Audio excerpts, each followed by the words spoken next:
नमस्ते दोस्तों, आज हम रामायण के उस भावुक पल की बात करेंगे जब पंचवटी में एक अजीब सी शांति थी। वो शांति जो अक्सर किसी बड़े तूफान के आने से पहले होती है। जंगल की पत्तियां खामोश थीं, हवा रुकी हुई थी और वक्त जैसे थम सा गया था। आपको वो पल याद है न, जब लक्ष्मण जी ने वो रेखा खींची थी। वो सिर्फ मिट्टी पर खींची गई एक लकीर नहीं थी, बल्कि वो एक चेतावनी थी, एक सुरक्षा का घेरा था। लक्ष्मण जी एक गहरी बात जानते थे कि बुराई हमेशा हाथ में तलवार लेकर नहीं आती। कभी कभी वो बुराई एक साधु के भेष में बड़े ही प्यार और मजबूरी से आती है, और इंसान की सबसे अच्छी आदत यानी उसकी दया उसी का फायदा उठा लेती है। उन्होंने सीता माँ से कहा था कि ये रेखा आपको रोकने के लिए नहीं, आपको बचाने के लिए है।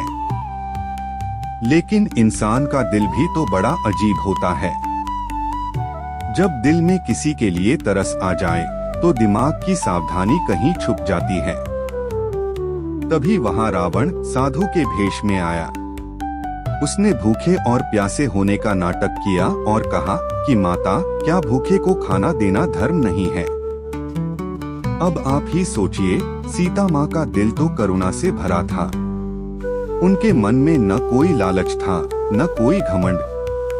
बस एक सवाल था कि अगर मैं एक साधु की मदद नहीं करूंगी तो मेरी मर्यादा किस काम की?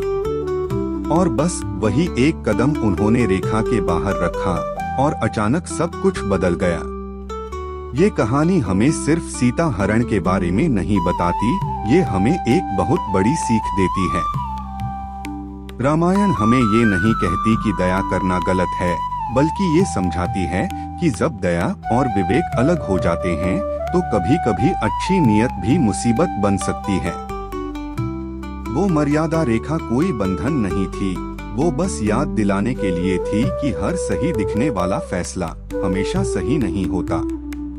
तो चलिए, आज का सवाल अब आपके लिए है और इसका जवाब हम अगले वीडियो में देंगे। आपको क्या लगता है, सीता माँ ने वो रेखा क्यों पार की?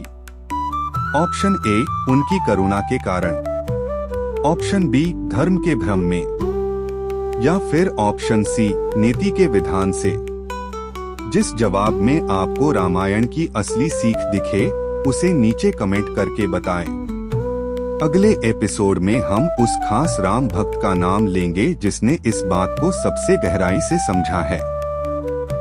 क्योंकि जहाँ राम है, वहाँ सवाल भी भक्ति बन जाते हैं। जय श्री राम।